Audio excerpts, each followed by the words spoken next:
so we are looking at evidence collection, and on evidence collection, we discuss a number of things. What do we discuss? Money laundering? Yeah. What else? The types of money laundering, the definition, how it operates. Okay. So, Transition. what else? Resources. So we said when you want to gather evidence relating to fraud as a forensic accountant, the first thing is to understand some of the indicators of what fraud, or some of the areas where that would result into fraudulent activities.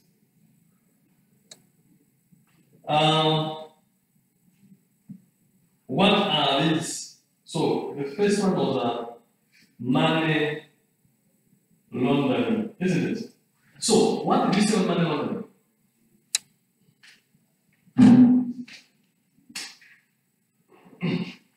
So in other words, money laundering basically is the process where you conceal the source of illegally obtained money by transferring it through a series of what?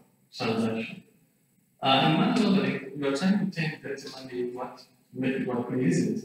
So the main thing is that money launderers obtain money in an illegal way, isn't it?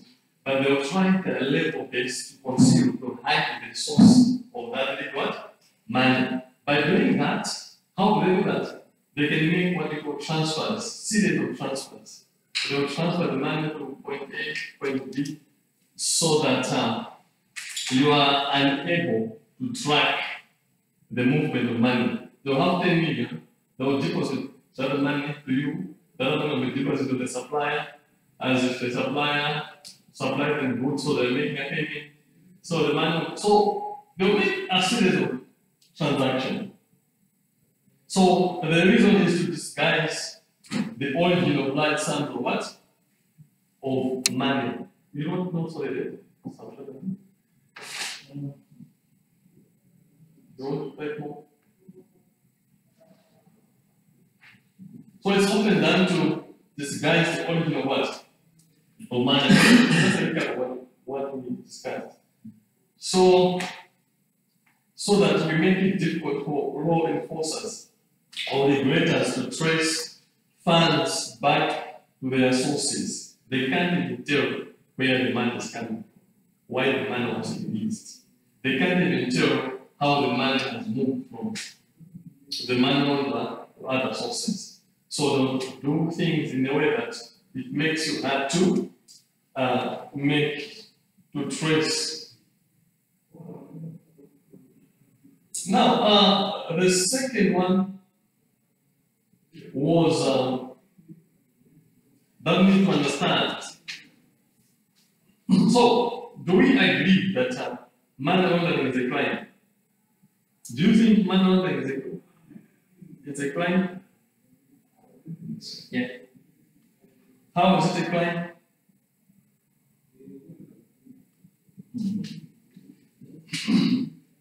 Because there's some involvement of illegal acts and activities. There is involvement of what? Illegal activities. Illegal acts, activities. How one the money is obtained illegally? Okay, you'll find that there are times the money launderers would connive with banks. So what they will do is they will go to the bank and talk to the bank to give them what we call maybe forex, isn't it? So you and I go to the bank to get forex, you find that there is no forex. But you go to the black market, you find there's plenty of forex. So at the black market, you buy at a relative what? Higher price rate. So within a short period of time, the banks are able to make money through money fraudulence. Now, that one is illegal because it affects the circulation of money, because the circulation of money has to be controlled, isn't it? There should be a match between what the money that is in circulation with the goods and services that are being produced in that particular country, isn't it? If there's too much money and there's too little goods or services, what happens? The price of the product will go up, and that is what? Inflation, and inflation will have an impact on the economy. So, because money laundering is hard to control, so because it is done against the rules or regulations, we call it illegal. So it's a crime. Okay. So as a forensic auditor, your role is to gather information related to money laundering, to gather the evidence, to understand how it works and what has happened, so that you are able to trace and provide evidence that can be presented before the court. Okay. Because that is your role, that's your job as a forensic accountant. So we agree here that forensic accounting,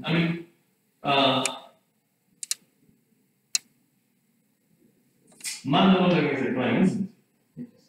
Now, let's look at transnational financial flows. Transnational means something that is done across what? Nation. So, transnational financial flows are the global movement of money. The global movement of money. Just a second.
So, transnational, let's say, global movement of money across what? National borders. So that's the movement of money across what? National borders. So when money crosses, money comes from Malawi and it goes to Zambia, goes to Mozambique, goes to Kenya, goes to Zimbabwe, South Africa. That is transnational. Now, why are we discussing transnational in an evidence collection or within the forensic or environment? We know that most fraudsters, they will actually move from one nation to the other, isn't it?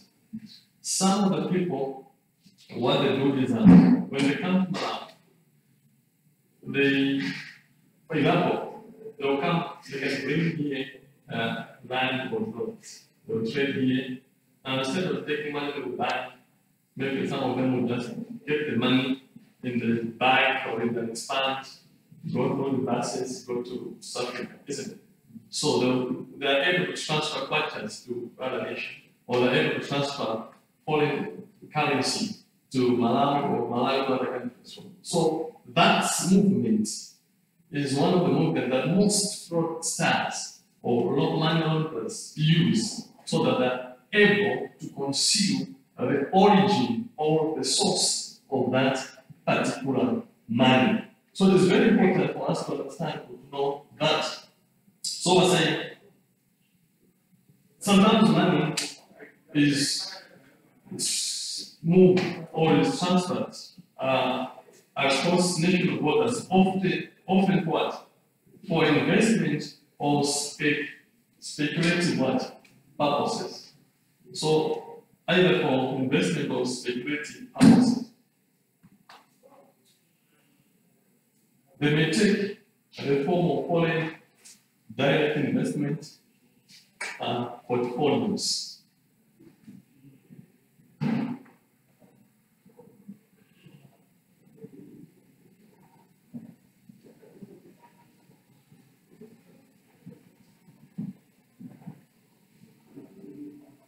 Are we together?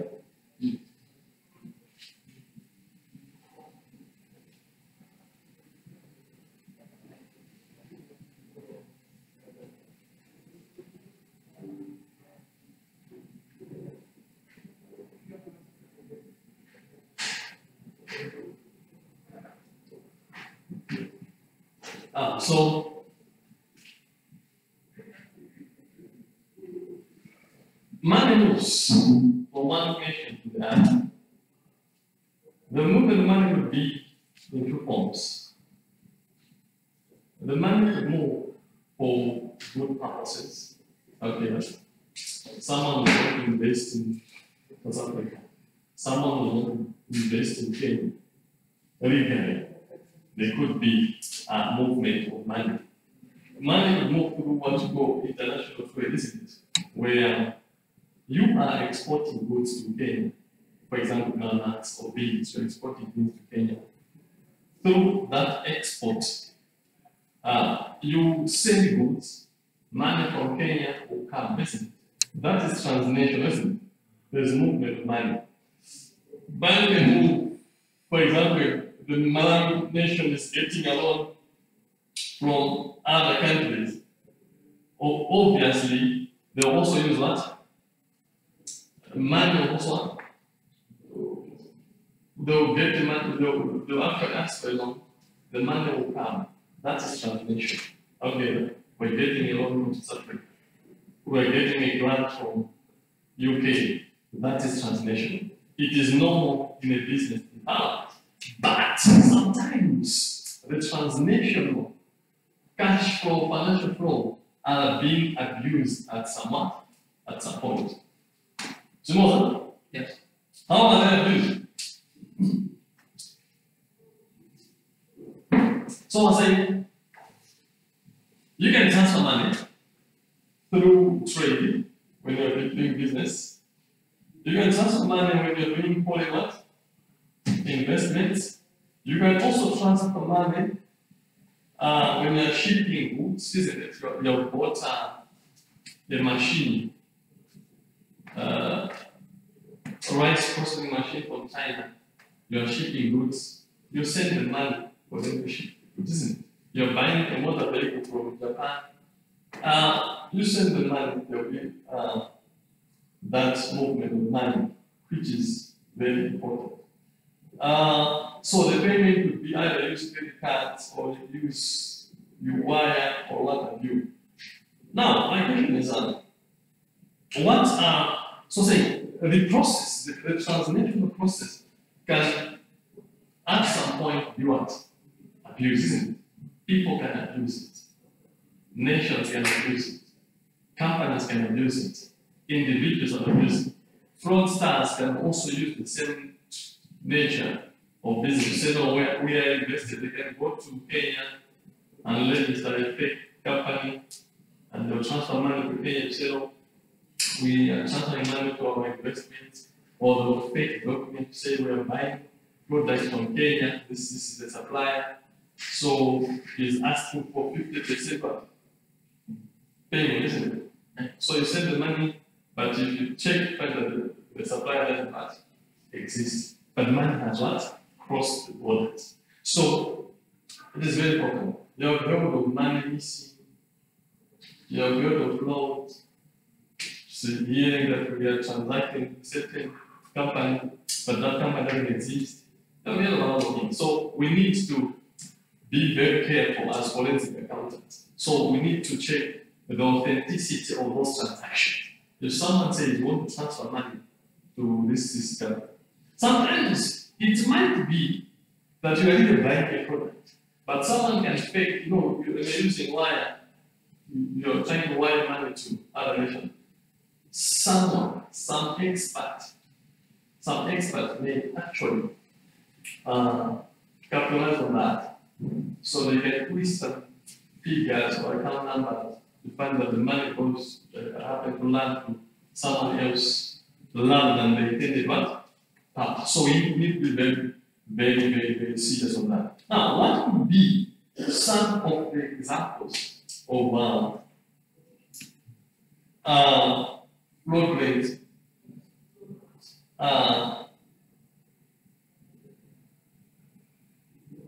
transnational transactions?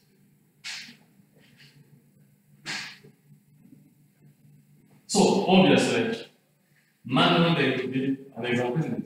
Because loaners can also use, money launderers can also use the same channel. We can also use what we call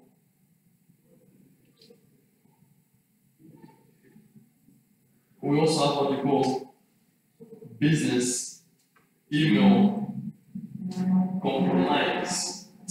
There are schemes out there like business email compromise, which is a sophisticated scam, often targeting employees, access to company finances.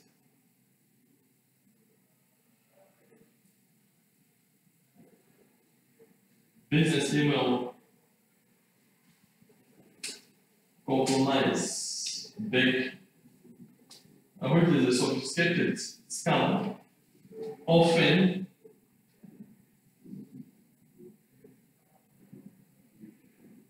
targeting employees with access to company finances and businesses working with foreign suppliers. Businesses working with foreign suppliers or businesses that regularly perform wire transfer payments.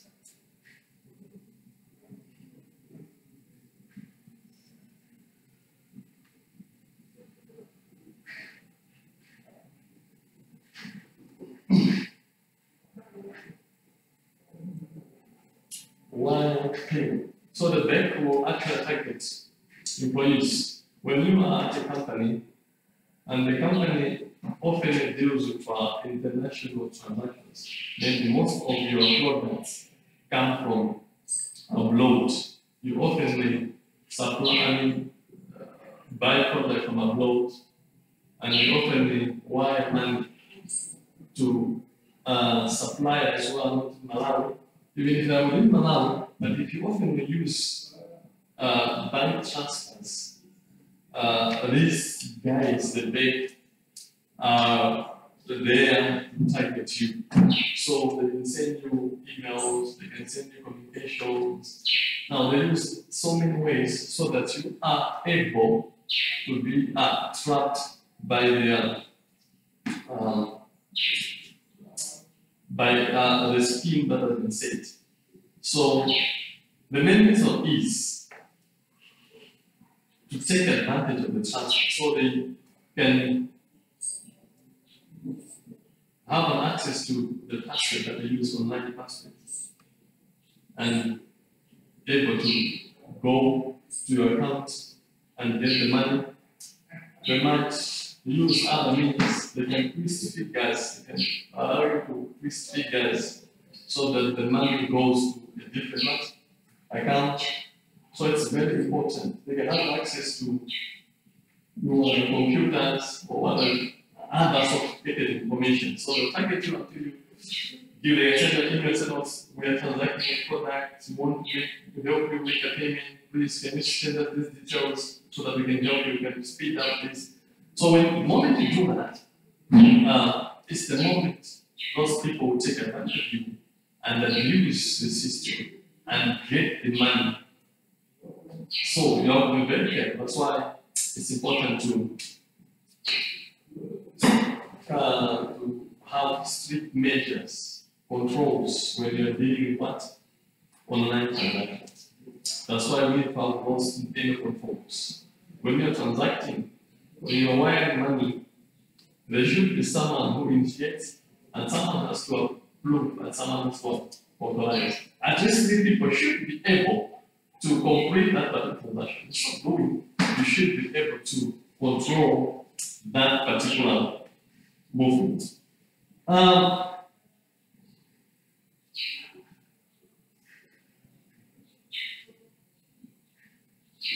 Do you have questions on that? Now, I think the other areas we'll tackle them after we're back from the mid-summer. So I just wanted us to recap on what we've covered so far, areas that we've tackled, and so that we should be able to be on the same. But I know you came a bit late. You was here since day one. So this one has to go through things that were covered so that we're able to be on the same boat. What have we covered so far, my dear? From day one, what are the areas that were tackled? Introduction to fraud and forensic. Introduction to Fraud and forensic. forensic, forensic what? Introduction to forensic accounting and fraud examination. What did you discuss on forensic accounting and also fraud? What can you say about forensic accounting? What did you say about forensic accounting? If you remember. The process, it's more like a process where you use auditing, accounting, and investigation. The process where you touch auditing, accounting, and investigative sources to analyze the finance of an entity. So we said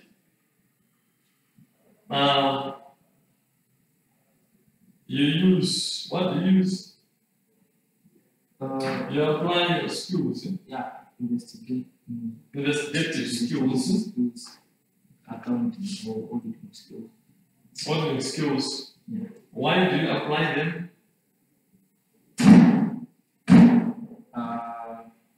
The investigative skills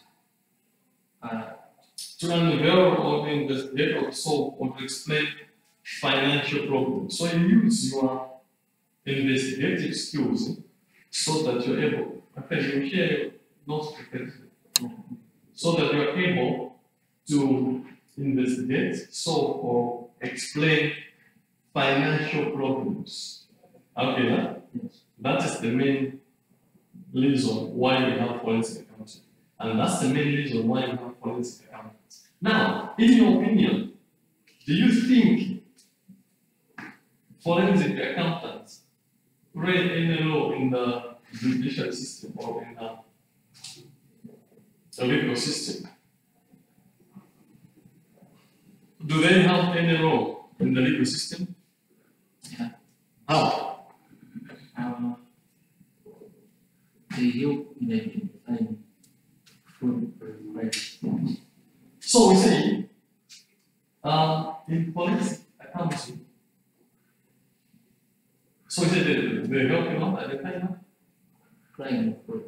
client fraud, isn't it? So we said, in forensic accounting, the forensic accountant is there to help to investigate issues relating to what? Financial problems. Now, the information that we get goes to the court, is presented before the court as evidence, isn't it? It could be that there's a disagreement or there is a conflict between two parties, and that conflict is centered on what? Money's issue or money, isn't it? Now, the lawyer is an expert in financial matters, so to bring the evidence before the court. So the court will base their decision based on what you are presenting to them. So in other words, forensic accountants work hand in hand with what? Court. They have to understand the judicial system. They have to rely upon, isn't it? The judicial system has to rely on them, that they will give them reliable information that they need in the course of passing a judgment or understanding the case, isn't it? So they work hand in hand. You cannot talk about forensic accounting without me talking about the legal system. They give the legal system the information that they want, isn't it? They will investigate, and the legal system will actually base on what they have done. So we are able to link the two, isn't it? Okay, what else do we discuss? What the composition for forensic accounting? It is composed of what? Investigation. Investigation, so what? Investigative accounting. It involves both investigative accounting and litigative support, isn't it? So that's where the link is, isn't it? So a forensic accountant is there to provide investigative accounting. So you are not just looking at the reports as any other person would look at them. You are looking at them as a forensic what? Auditor with a forensic what? Eye, isn't it? So if they say, well, this is what we did, you don't just look at it, this is our revenue. You don't just look at the revenue, but now you have to check on the authenticity of that figure. Is this figure authentic? Is the company able to justify how they came up with this particular figure? Do we have the breakdown for this particular figure? Do we have the evidence supporting this particular figure? In so doing, we should be able to understand better issues of forensic. So that's investigative, isn't it? You're not looking at it and get satisfied, but you have to go deep and find the tangible evidence. So that when you go to court and you present the court to say, this is the revenue that you generated, and this is the breakdown, this is the evidence. They got this revenue from supplier ABCD, and from the customer ABCD. They sold this, and this is the evidence. These are the receipts. These are the supporting documentation for each and every transaction. You don't sample. You have to check everything, 100%. In terms of payments, you do the same. You see? You say, these are the payments. So that if there are issues relating to fraud, you should be able to prove beyond reasonable what? Now, so the evidence has to be presented to them. Now, in terms of litigation support, that's what we said. They go to court and they help the court with what? Evidence. Not just evidence, but tangible evidence. But the evidence that someone can rely on, the courts can rely on. So, what else did we discuss? What about fraud? What did we discuss? Okay, wanted to say something on that. One thing? Yeah, the rules of forensic accounting fraud. Yeah, before we go, Before we go to laws of quantity compounds, let's go to flow. What do you say flow is all about? It's more like an action. It's the action for the process of getting money by street ball, like Getting money by street or like by internet. So that's dishonest to be dishonest, isn't it? But that's dishonesty in the form of what? Intentional deception. Or really for what? Missing a representation of material facts. So fraud is all about dishonesty in a form of what? Intentional deception. You want to deceive someone. You intend, you plan to deceive someone. You do it willingly. You just want to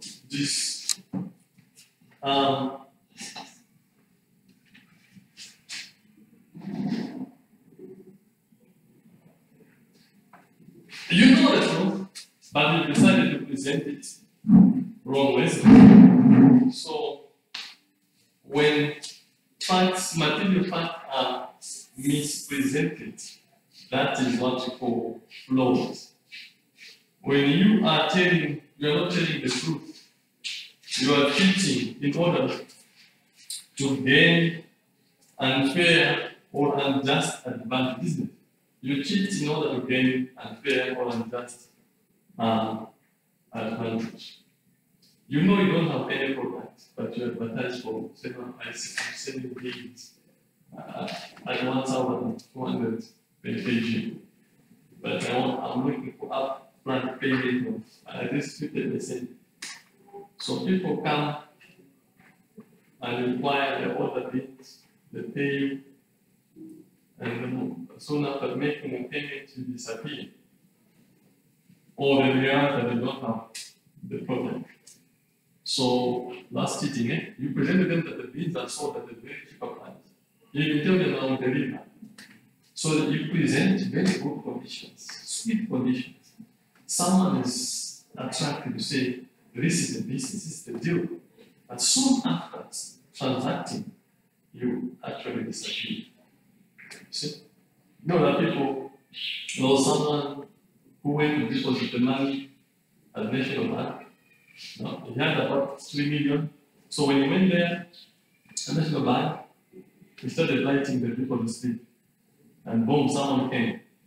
The fraudster came and had to pick on what is writing. So, oh, this guy is depositing 3 million. What should I do? So what this fraudster did was he came to this guy and said, where can I'm a foreigner and I'm looking for Forex. Where can I access Forex here? So this dude said, oh, go up there. There is Forex up there. So this guy went up. And when he came back, oh, I have managed to get some Forex, but I have a lot of dollars they want to change. But they are changing that very poor. Very poor. So can I have someone? And can you help me to do? And I cannot grow the money. I have huge amount of money, dollars, which I cannot do at the same time. I need 2 or 3 people to help me so that I get part of the money, get part of the money, and I do it at the same time. It's gold, but I'll give you money.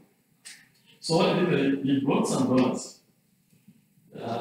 Well packed. So this guy was all the money, and he stopped whatever he was doing. He got his bag. He said, no, let's go to Standard Bank. Because they said, no, let's go to Standard Bank. But I think here, the rates are bad. Let's go to Standard Bank. So they moved Standard Bank. And now when they got, he read, now there are 2. So when he got that gate where they went to National Bank and Standard Bank, this guy, the other person said, no, I think first of all, you go check with my friend. Go with my friend and check if they have enough Forex, if they can change that, and also the rates, and go check for the rates. But now, because you're waiting for my friend, please bring your bike here. I should keep your bike and your phone so that when You speed up. So this guy, since those guys developed a very good friendship, they presented a very good. He gave the back for instance, and he went there with the other friends. So you have the phone and the back is 3 million. You're supposed to 50%. Boom! The moment they went to bank, the other guy disappeared. When they're coming back, the money is gone. So can you see, these guys found someone in the bank, they persuaded him, they befriended him. They are very good, they are good, they are sweet talkers, they talk very well, they can convince you.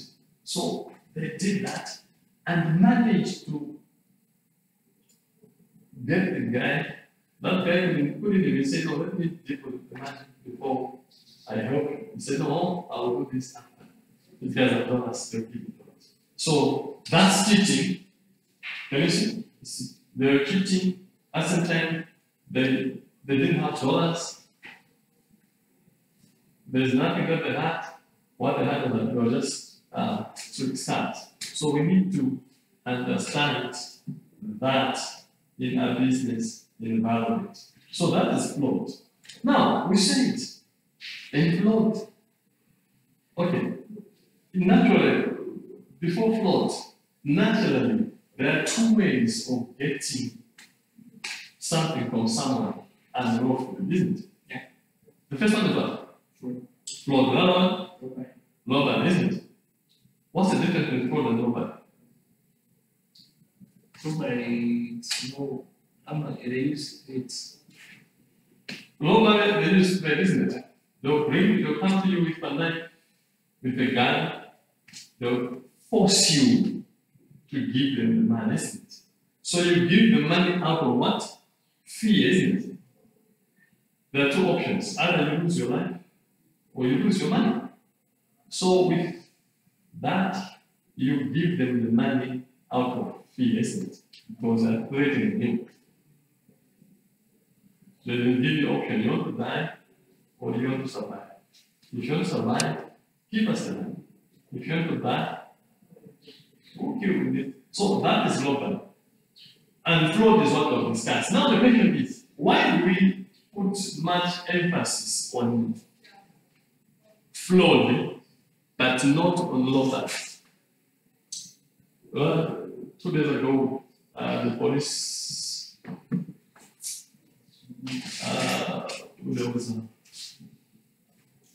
there was something happened in Planet. The lovers report. There were gunshots. About 6 of them, 7 of them. Those are lovers. But not the question is, do we often have such kind of scenarios?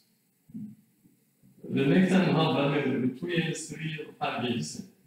So the question is, why do we talk much about fraud, not globally? Globally, why? Of course, we know global is more violent and more traumatic, but fraud attracts more. Okay, but process of global cannot exceed losses from us. For instance, fraud, in fraud, there are so many losses as compared to what? Fraud. Fraud will come once in a while, but fraud will come every second, every minute. As we are in here, someone is planning to steal from someone. Someone is trying to get allowances that they are not waiting for. As we are talking here, someone is trying to cook figures that they never. So, robbery is dangerous, but fraud is more what? Dangerous. That's why each and every day we're preaching about fraud. Out of 100 people, maybe 1 or 3 people could be lower, isn't it? But out of 100, maybe 80 people will do a fraudster, in one way or the other. Isn't it? Now, so that's when we also discussed the role of what? forensic accountants, what role do they play? As a forensic accountant, what is your role? They investigate food. To investigate fraud. What else? To quantify the losses from what? Theft of what? Cash or goods in it. Quantification means what? To quantify. To come up with the amount of losses in it. If they say there is fraud, people are stealing money, that is too genuine, isn't it? How much money has been what? Stolen, isn't it? You are now quantifying, isn't it? So you are trying to bring up the figure, the total amount of what? Damage that has been caused as a result of what? Fraud, isn't it? That is what is needed. So as a forensic accountant, you should be able to quantify the losses. To say, from January to December, this is how much has been lost by the company, isn't it? In terms of money. Now, you should also be able to justify each loss, isn't it? If you say losses of money, how was the money? How did they lose the money? How was the money lost? Was it through overpayments? Was it through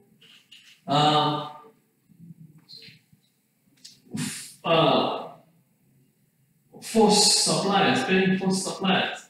Is it that we are paying ghost workers? Is it that the money goes through allowances? What actually?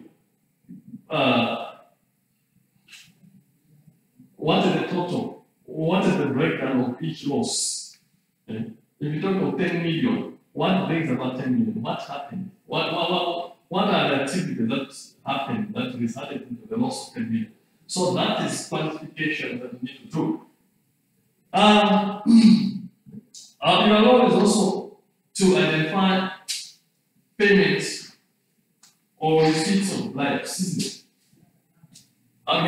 Yes. In the course of investigation, you should be able to tell how many receipts, assuming you're going to a company and you're investigating, you would want to tell whether the fraud took place or not. Now, a company that is, it could be a company that is in construction or any other trade, isn't it? So there are two things that happen in the company. It's either you receive money through offering of services or goods, or you make payments for the activity that take place in that company, isn't it? Now, as a forensic accountant, you should be able to know from the receipt, from the revenue that has been generated, what component was received through what? Bribe, or bribe. In the component of payments, out of the payment that we made, are there any payment that were made and not isn't? So you should be able to identify fishy payments with or fishy receipts within the system. However, that is what we call forensic accounting, isn't it? You go beyond what the auditor is doing. An auditor will sample, you wouldn't sample. You go 100%. You check each and every transaction and come up with a conclusion. You also able to also identify intentional missing statements in the financial information. You check, you look at the financial statements, you check each and every caption in the financial statements, you check authenticity of the figures, and you relate the figures to the company, isn't it? And try to relate the figures with supporting what? Documentation. Revenue, where is the supporting documentation? Payments, do we have supporting documentation? Assets, do we have supporting what? Documentation? Do we have ownership? Does the company have ownership of those particular assets that have been listed in the balance sheet or the statement of financial position? Now, by doing so, you are able to identify if at all there are possibilities of what? Intentional statements.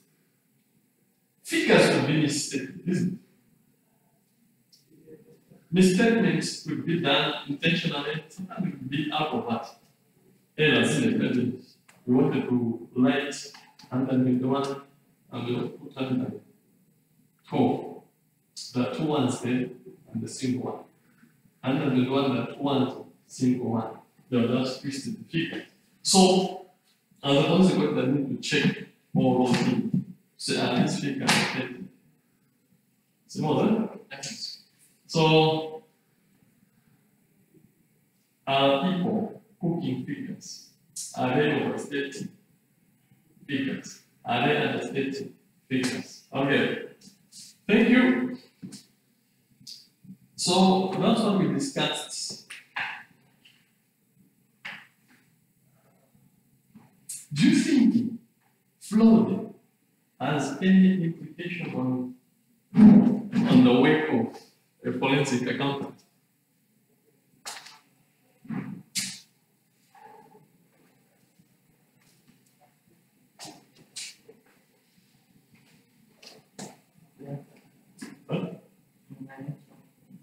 What are the implications?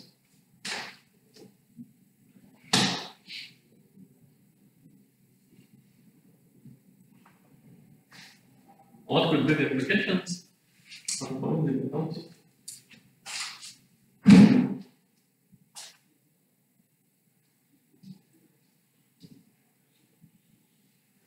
You know, the level of flood will determine the nature of work, and the level, the extent at which the forensic accountant would go with this investigation. And if there's too much work, if there's too much flood, that gives the forensic accountant too much work, isn't it? And it also exposes the forensic accountant to too many risks, isn't it? If 10 people are involved in flood, it means you're exposed to 10 risks, isn't it? You don't know what these individuals are thinking about you. You see? So there is that connection between the floods, the component of floods, and also the work or the nature of forensic accounting. Now,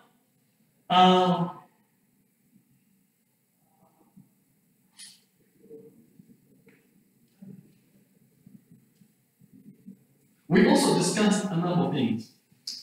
We looked at examples of flood-related activities. Specifically, we talked about employees being involved in what? Flood-related activities. We also looked at financial statements being reported flood-related, isn't it?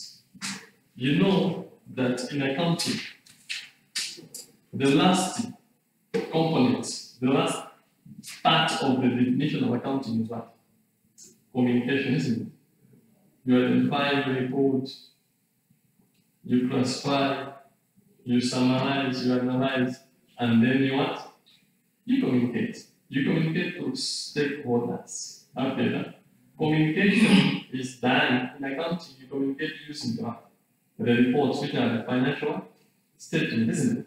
So by the end of the day, the accountant has to produce financial reports. Okay, now, when financial reports are produced, the chances that those financial reports could be fraudulently reported are very high, isn't it? Especially in the environment, in the business environment where floods is the talk of that.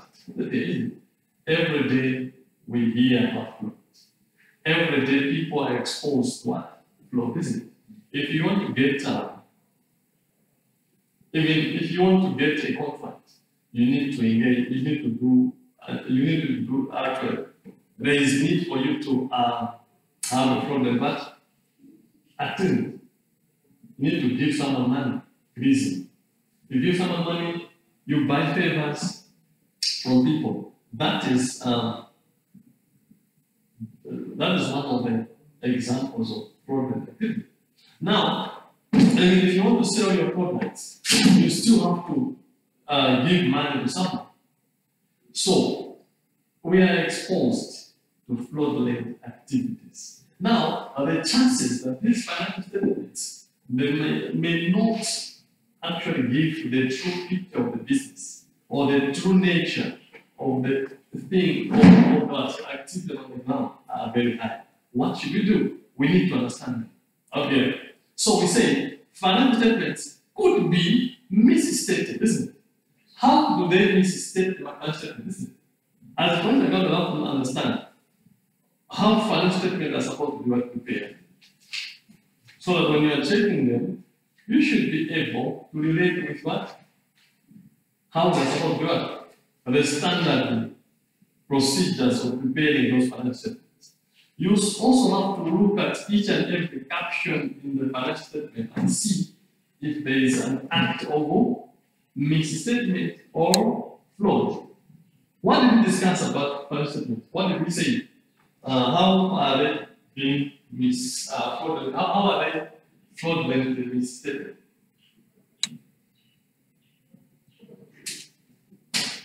Again, overstatement of revenues.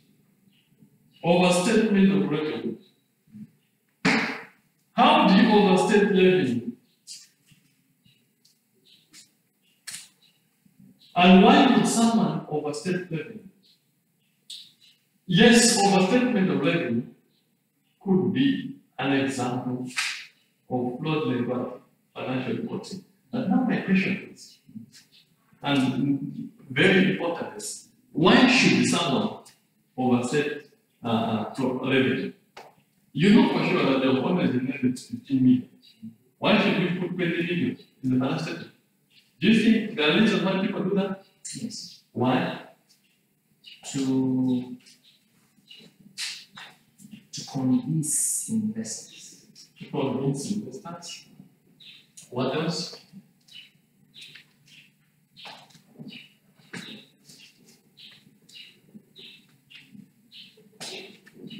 What else? To show that the business,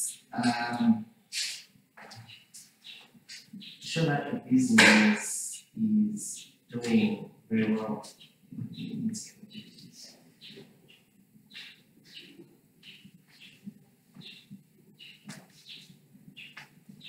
Oh yes, people would overstate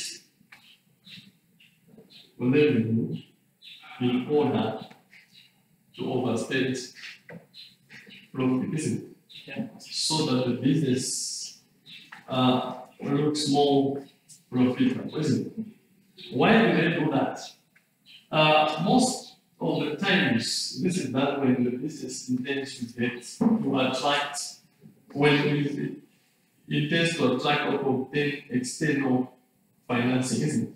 Maybe they want to get a loan from the bank, or they want to attract investors to bring their money into the business. So what they do is, most investors will not just invest their money in the business that is making losses, isn't it? They will want to see if they put their money in the business, the money will be able to what? Multiply, isn't it? The only way to assess whether the money will be multiplied is to check if the company is currently able to generate what? Revenue. Okay. And is able to manage the what? The revenue. So they are trying to paint a good picture. Okay. To look like the business is doing well, in actual sense, the business is in problem or in trouble. Now, as a forensic accountant, you have to understand that it's very normal that people would what? Overstate revenues. What do you do? So you get the revenue figure, you put it there, and you ask them to give you the what? The breakdown, isn't it? What is the composition of this revenue figure represented? Where did you get this? What did you sell? What section did you offer? Listen. How many goods did you sell? At what price? So you're now trying to follow up, isn't it? To check, to critically analyze that particular figure. So if they give you a breakdown, they should be able to give you evidence for each sales they made. If they made the sale, Was the money collected? How? Okay. So you should be able to check the sales documents and also check if the what? The bank, the money treatment. If the sales were made on a cash basis, you should be able to check the sale, daily sales, which is very, very important. So that will help you to actually justify as whether the revenue presented reflects the activity that took place on the account, or the revenue really was really generated by the business or goods. So it is very, very important. Okay. Now, what else apart from that?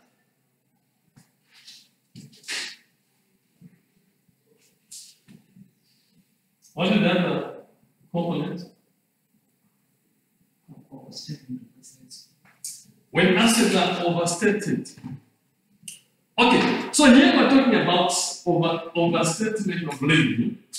So we can also have an understatement of what? Revenue. When you want to pay a tax, people usually businesses understate revenue so that they declare less what? Profit. Now when they declare less profit, they'll pay less what? Tax. Or they will understate, they will declare less profit. What will happen is that they will declare less revenue so that they declare a loss. And tax cannot be computed on a loss. That means you not pay any taxes because you pay a loss. How do you pay tax when you make a loss? It's not possible, is it? Very good. So you said assets could be what? Overstated. Why? Why would someone overstate assets in this life?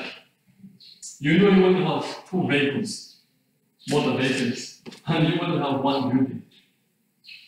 And if you add all of them, it will only give you 10 million. Why should you overvalue the asset? Why? Why should you overvalue the assets? What would be the reason? For easy access to huge roads. It will give you an easy access to roads with huge amount. What? Access to roads with huge amounts. So you overstate assets so that one overstatement would mean, okay, in business, assets, they say assets are equal to capital plus what? By business.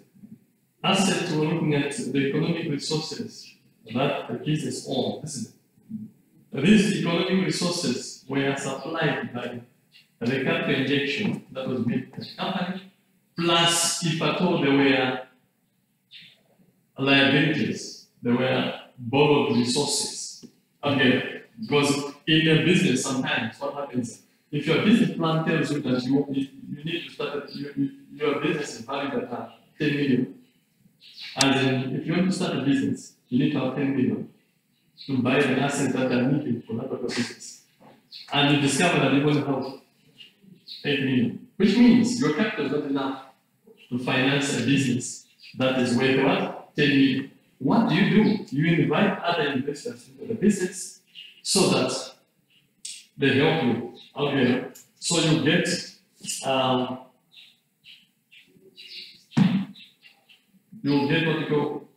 you get 2 million from banks, you can get 2 million from friends, ask them to invest, or they can borrow you, or whatever happens.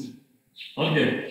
Now, it is very possible that investors or stakeholders or owners of the businesses may decide to overstate assets so that the business,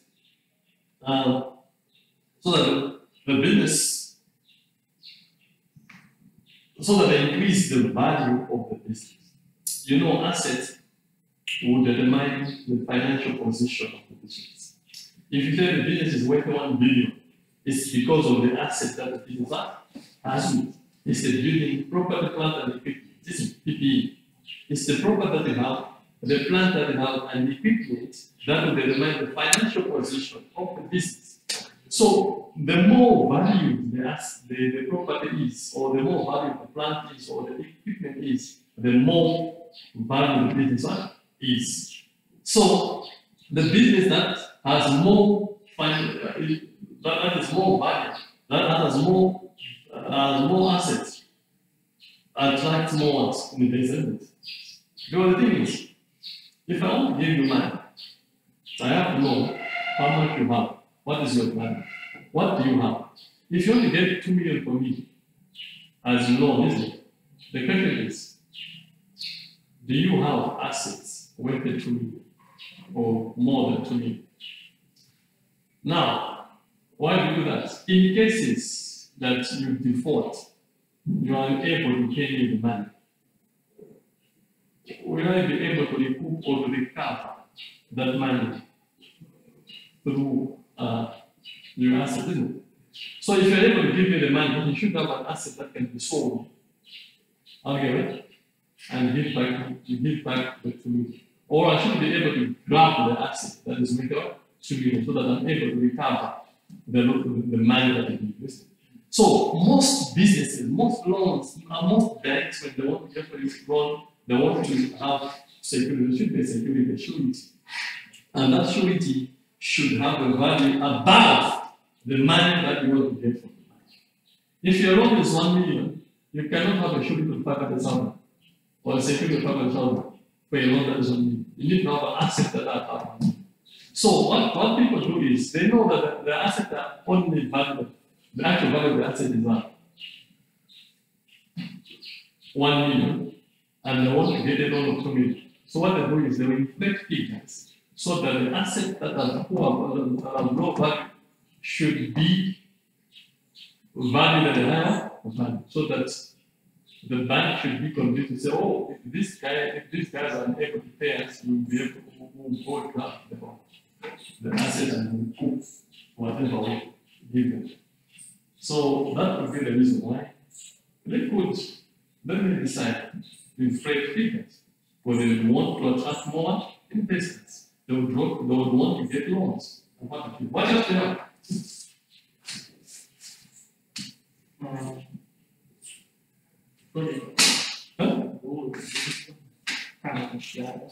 What else do you have?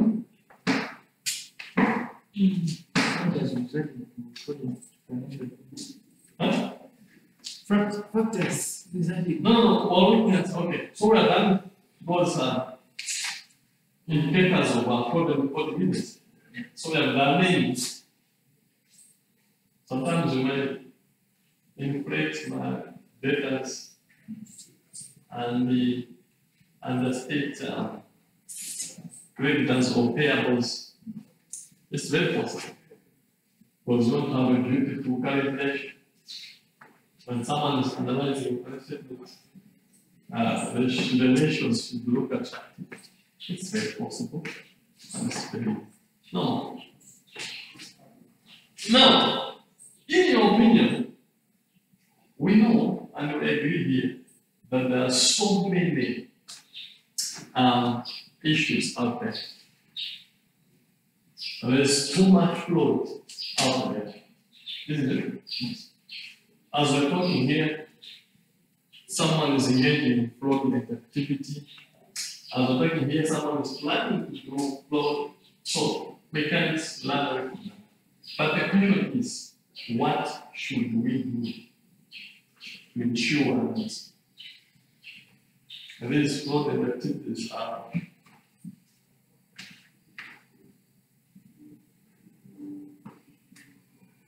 what should we do to ensure that these fraudulent activities are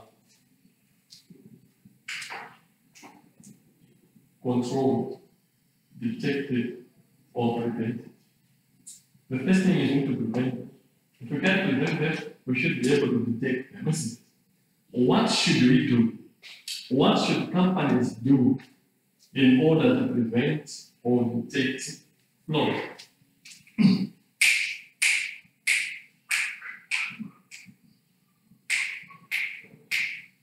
What should we do? Proper internal control systems where payments or transactions have to go through different channels for completion. And what are these channels are? You can have someone to initiate. So, in short, we need to tighten up. We don't need to develop sound and strong internal control business, internal control systems. We need to have procedures, systems put in place and enforce them. Putting systems in place is not enough, but enforcing them is what is needed, isn't it? The company with beautiful internal controls, but the numerous cases of flow, isn't it? So the first thing is what's the first thing you need to have? There's need for us to have a mindset change, isn't it? Because we need to engage, we need to do trainings, preaching about the dangers of fraud. Sometimes people engage the same fraud activities unknowingly, or they don't even know the consequences of that. They don't even know that that is a crime, isn't it? When the court, they can go arrested for such kind of life. Okay. So that is what we have to understand. Now, what internal controls do you expect to have? General internal control that you expect to have in a company or in an organization that would be able to detect or prevent fraudulent activities. Do you have examples of those internal controls in mind? Proper accounting standards.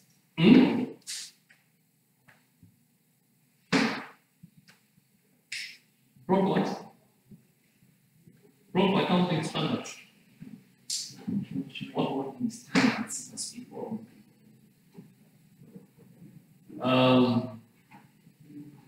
Compliance with what's international accounting standards.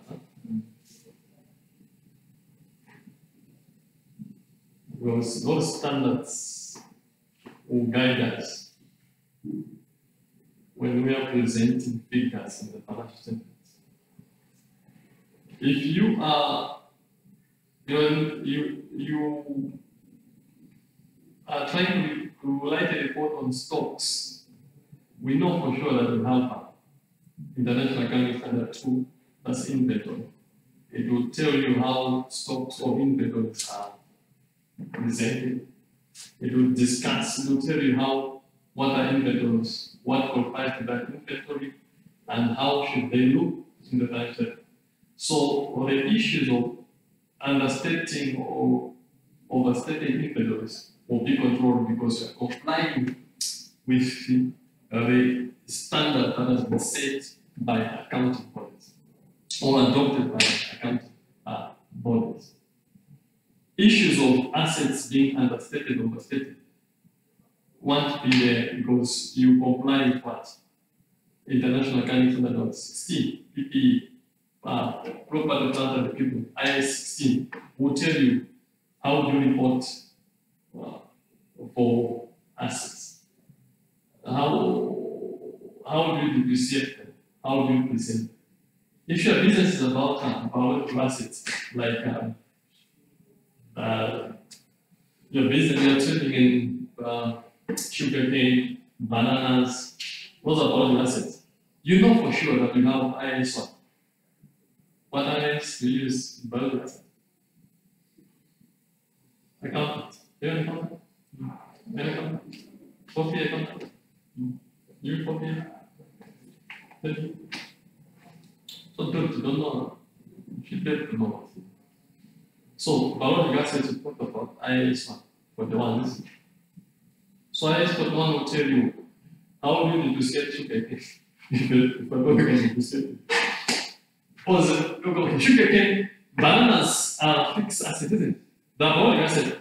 Why are they fixed? Because for a banana to mature, it takes about 12, maybe 12, 13 months. Some 9 months or more than 12 months. So you keep them for a period longer than by counting years. So they're assets. But how do you account? What is an asset? Is it the stem? Is it the suckers? What is an asset? If you talk of a banana, what goes by? Is it the stem or the suckers or what is an asset? So if you read IAS 41, you should be able to understand that. You are compliant. So issues of understating or overstating asset will not be there altogether.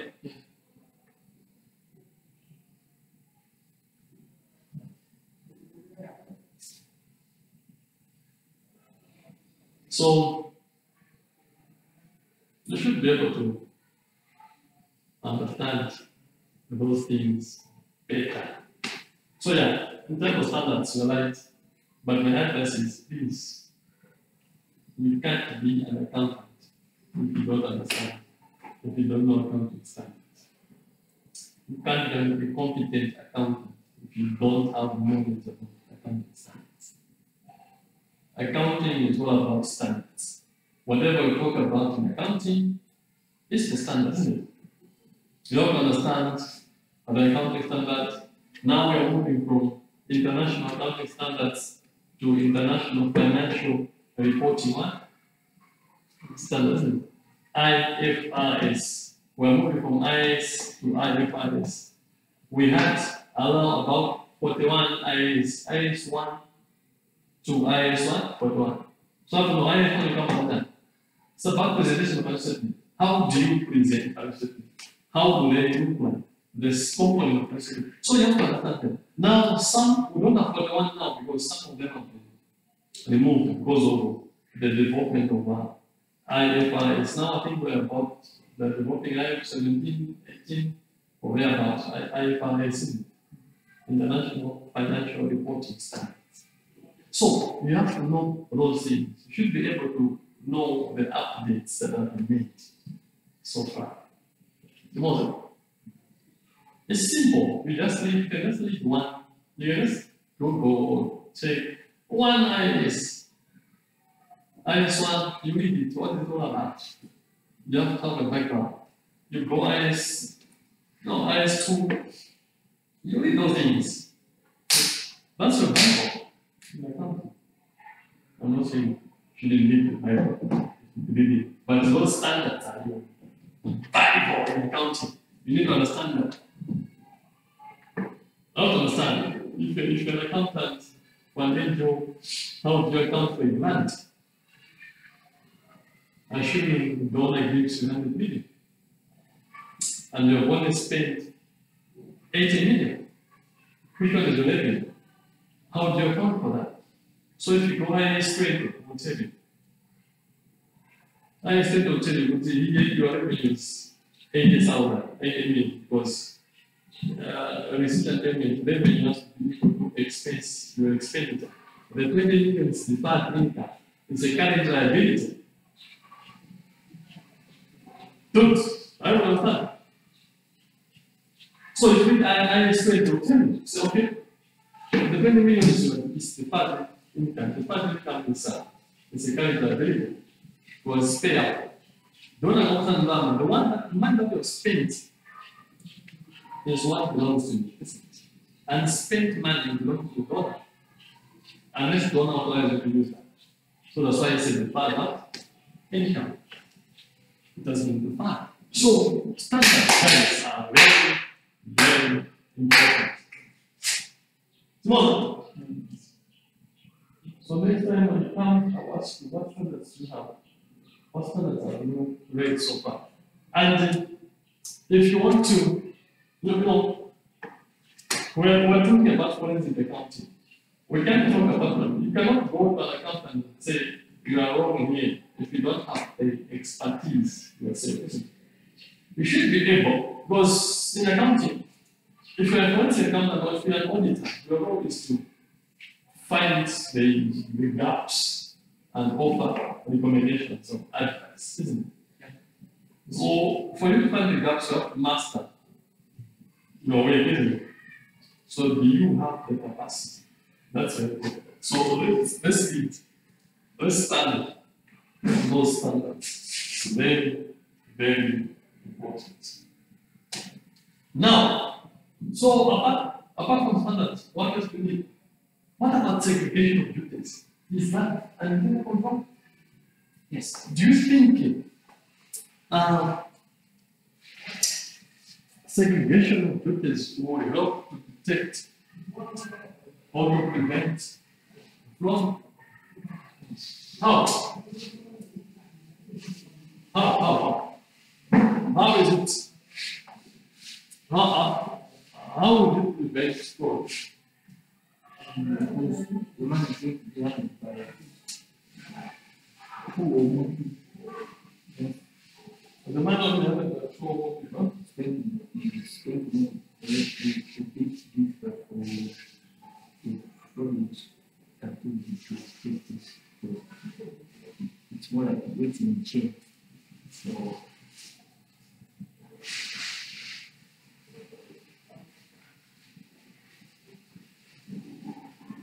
So segregation of duties, we're looking at in other ways, practically, a transaction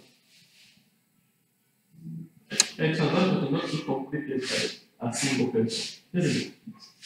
There should be 2, 3 or more people responsible for a single transaction. For example, if you want to, assume you would want to buy a computer for the accounting students, isn't it? If the student wants to buy a computer, one thing is that, first thing is that the one who needs a computer, if it's the accounting department or the finance department, they should be able to write a decision that will request management to procure the laptop. So that requisition should be written by one person in that department. It has to be reviewed by one person, another person, a senior person, and the more senior person has to approve that requisition. Say, no, yes, we have this need in this organization. Now it goes to management. Then they look at it.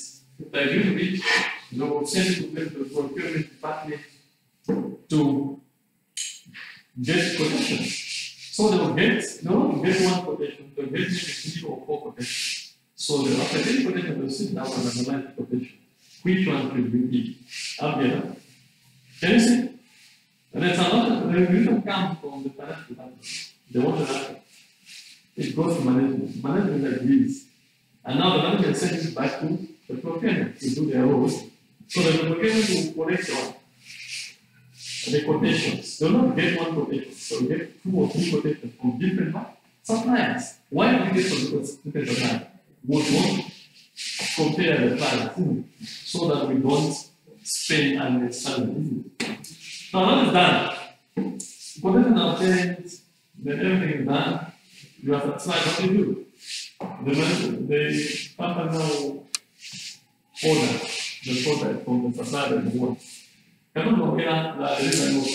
When you don't make a payment, there is need for you to issue a payment voucher.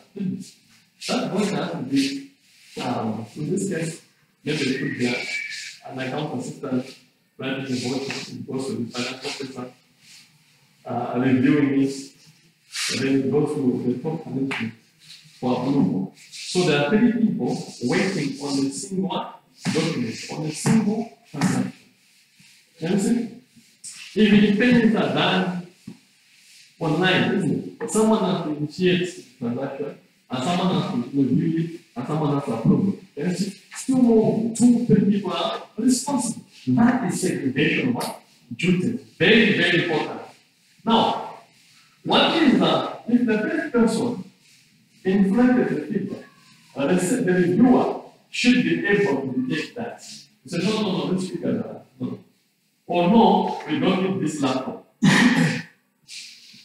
Or no, we don't have a budget for this laptop. See? If the second doesn't detect, then the third person has to detect. If all of them fail to detect, then the external auditors, when they come, they should be detect. See? So that's the second level.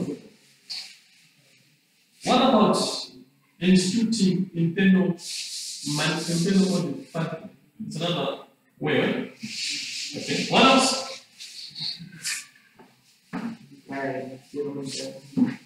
It's the external auditors and what can do.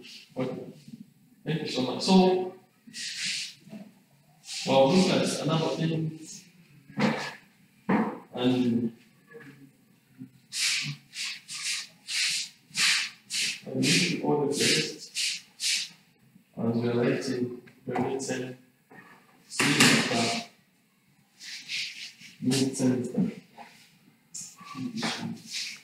You're welcome. Best wishes.